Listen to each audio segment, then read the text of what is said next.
बोलतायत की मुख्यमंत्री एकनाथ शिंदे यांना सगळं काही द्यायचं आहे, मग ते सगळेश्वरी असेल, आरक्षणाचा मुद्दा निकाली काढणं असेल, हे सगळे द्यायचे, पण देवेंद्र फडणवीस यामध्ये अडचण करतात आणि ते सगळं होऊ देत नाहीये. काय नेमकं याला उत्तर? मला हे याची कल्पना आहे की जरांगे पाटलांचं माझ्यावर विशेष प्रेम आहे, पण हे देखील मला या निमित्ताने सांगितलं पाहिजे की राज्याचे सगळे अधिकार हे मुख्यमंत्र्यांकडे असतात. इतर सगळे मंत्री मुख्यमंत्र्यांनी दिलेल्या अधिकारांवर त्या ठिकाणी काम करत असतात. आणि मी तर त्याच्या पुढे जाऊन म्हणेन, कारण शिंदे साहेब आणि मी एकत्रितपणे काम करतो. शिंदे साहेबांना पूर्ण पाठिंबा आणि पाठबळ माझं आहे. त्यामुळे या प्रश्नाचं उत्तर माझं मत असं आहे की त्यांनी शिंदे साहेबांना विचारावं.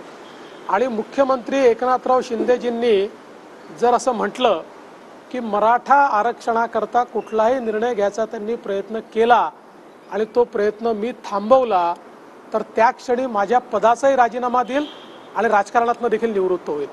याचं कारण एक लक्षात ठेवा, आजपर्यंत मराठा समाजाकरता जे काही निर्णय झाले ते एक तर मी केले, नाहीतर शिंदे साहेबांनी केले, आणि शिंदे साहेबांच्या पाठीशी भक्कमपणे मी उभा राहिलेलो आहे. त्यामुळे अशा प्रकारे जाणीवपूर्वक नरेटिव्ह तयार करण्याचा प्रयत्न अतिशय अयोग्य आहे. मी पुन्हा एकदा सांगतो, शिंदे साहेबांनी जर या ठिकाणी सांगितलं की मराठा आरक्षणाकरता त्यांना निर्णय घ्यायचा आहे आणि त्या निर्णयामध्ये मी अडथळा निर्माण केला आहे, मी निर्णय होऊ दिला नाही, त्या क्षणी राजीनामा देईल आणि मी राजकारणाचा संन्यास देखील घेईल.